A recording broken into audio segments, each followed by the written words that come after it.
আপোনালোকে বাৰু আপোনালোকৰ জীৱনত বহু সময়ত দুমুজাত পৰে নেকি বাৰু বা সদায় অভাৰ থিংকিঙত ভুগি আছে নেকি কেতিয়াবা এনেকুৱা ধৰণৰ হয় যে কৰোঁ নকৰোঁ কৰিম নকৰিম এইটো কৰিলে ভাল নে সেইটো এনেকুৱা ধৰণৰ দুমুজাত আপোনালোকে ভুগি আছে নেকি এটা সৰু বাস্তুৰ উপায় আজি দিব বিচাৰিছোঁ এই অসুবিধাটো দূৰ কৰিবলৈ ৱেষ্ট ছাইডটো পশ্চিম দিশটো আটাইতকৈ দৰকাৰী মেণ্টেল ষ্টেবিলিটি মেণ্টেল পিচৰ বাবে এটা ঘৰৰ ৱেষ্ট ছাইডটো যদি আমি চাফা আৰু পৰিষ্কাৰ কৰি ৰাখোঁ আমাৰ মেণ্টেল ষ্টেবিলিটি আৰু মেণ্টেল পিচ আহিব সেই ঘৰত বাস কৰা ব্যক্তিসকলৰ মাইণ্ডটোত এটা ক্লিয়াৰিটি আহিব ফ'কাছ আহিব তাৰ উপৰিও সেই ৱেষ্ট ছাইডত যদি আমি মেটেল এলিমেণ্ট বা ধাতুৰ সামগ্ৰী আমি যদি এড কৰিব পাৰোঁ লগতে উইণ্ড চাৰ্ম হওক বা চিলভাৰ কালাৰ হওক বা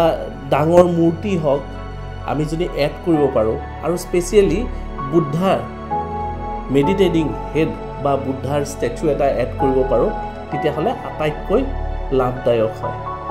আশা কৰোঁ এই সৰু উপায়টি কৰিব আৰু চাব আপোনালোকে আপোনালোকৰ মাইণ্ডত বহুখিনি ক্লিয়াৰিটি অহাৰ আৰম্ভ